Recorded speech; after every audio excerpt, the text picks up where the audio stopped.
Welcome back to 5 Minutes of X, where we find out if Marvel's Mad Magazine ripoff can manage to be funny. Spoiler alert, it can't, but that's okay.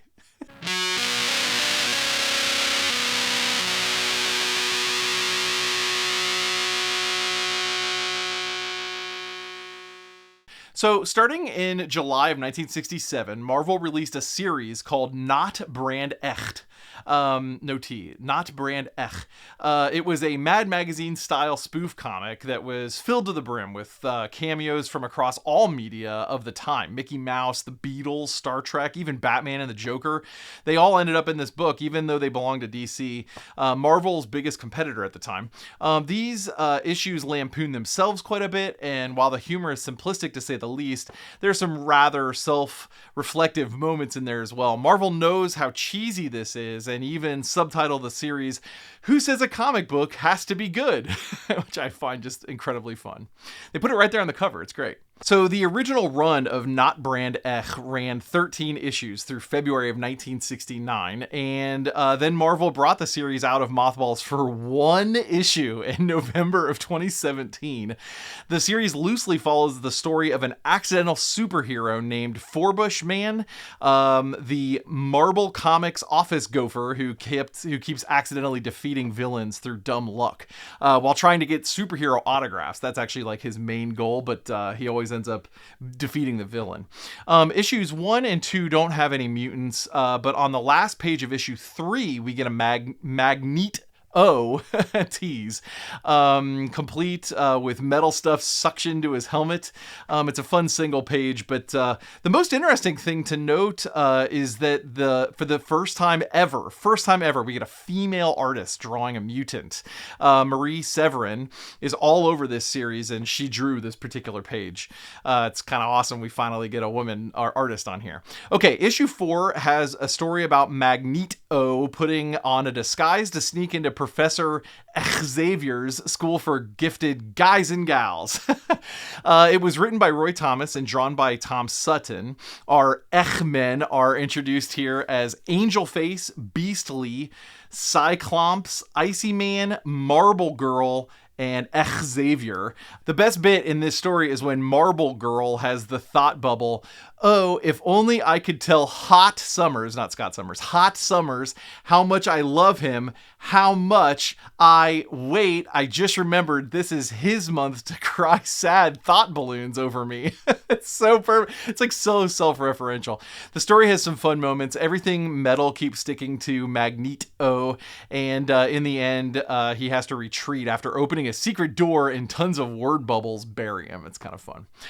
Issue 6 features a long list of credits. I'll just put them here and leave them so you can see who's at fault for the 5 panels, with Scarlet Wench. In 2 of them, she is with Hot Summers. Another has her being held while singing with Chaplin America, and another she's in the mix with other heroes making fun of Wada Woman. And finally, we see her sitting on the lap of a U.S. Navy soldier. This one has not aged well. This is the worst of the batch. Issue 8 also has a huge credit sheet. Our Echh-men are back and looking to hire someone to make the dangerous room less dangerous. Forbush Man answers the call in the newspaper. During this issue, he does make the dangerous room safer, but he also foils a plot of Magneto and Toadstool. We also get a pre-hero turn versions of Slick Silver, and they're gonna make me call her a wench again, aren't they? Oh my gosh. Okay, the Scarlet Wench. I just hate saying it. I'm gonna say it like 6 more times. I'm gonna hate it every time. All right, so the twins are turned into an old woman and a turtle, which is kind of fun. And after Forbush Man saves the day, he gets to meet the Beatles. Issue 9, once again, with a ton of artists and writers. We get cameos of Professor Xavier and Scarlet Wench, and a greeting card that includes Cyclops. We also get a Star Trek reference and the Beatles again. Lots more artists for issue 11. We get Angel Face and Cyclops cameos here. By the last issue, I was done reading the series and was just kind of playing Where's Waldo for the cameos. So that's kind of where we are now. Issue 12 is another Where's Waldo. We get a smattering of cameo panels and Magneto and Cyclops again. We get this fun Sgt. Pepper's homage, followed by a second 2-page spread with some parody lyrics. Clearly November 1968, the Beatles were on the mind of the Marvel bullpen. We also get this Frankenstein's monster story where Toadstool is the Doomenstein's lab assistant. Everything has to have a punny name. We also get a single panel cameo of Swirlwind. Kind of weird timing there. We just reviewed the Human Top and the intro of Whirlwind just a couple weeks ago, so it's kind of fun.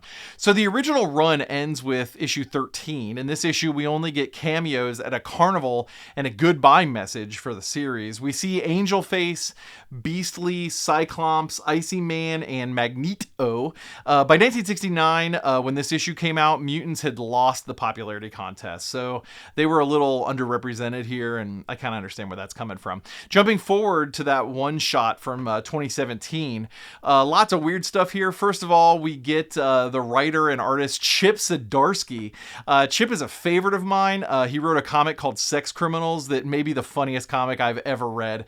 He's also written Batman and The White Trees and Avengers and Civil War II, X-Men, Daredevil. I mean, Chip is just awesome. But this issue also features art by Brian Churilla, who I only know from the comic adaptation of Big Trouble in Little China.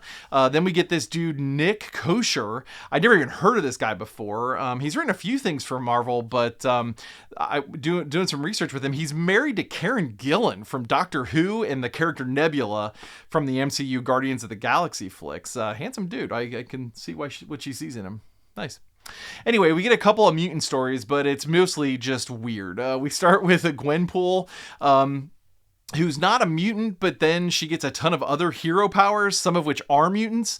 So Gwenpool is one of the weirder characters in Marvel Comics universe. Her first appearance is an alternate cover of a side spin-off book starring Deadpool. It's utter insanity how this character even exists. But in the end of this story, she's called, I'm going to try to not mess this up, oh gosh, it's okay. It's by the end Gwen Punishuverine Thoraclops. That's all one word. Gwen Punishuravine Thoraclops. Jesus, it's a mix of a lot of characters. It's a funny story. Then we get a rather paint-by-numbers Deadpool story. It's fun, but it's kind of normal for him, so the zaniness doesn't quite land because the rest of the book is zany. We also get a closing page advertising a next issue that was never going to come. They knew it wasn't going to come. It was never going to come. But it's got cameos of Wolverine, Old Man Logan, and the Phoenix. None of those characters from this issue have been introduced to us yet in our read through of the mutant history. None of them from any of these actually have appeared yet, so it's kind of exciting to show those. I'm gonna just stop talking.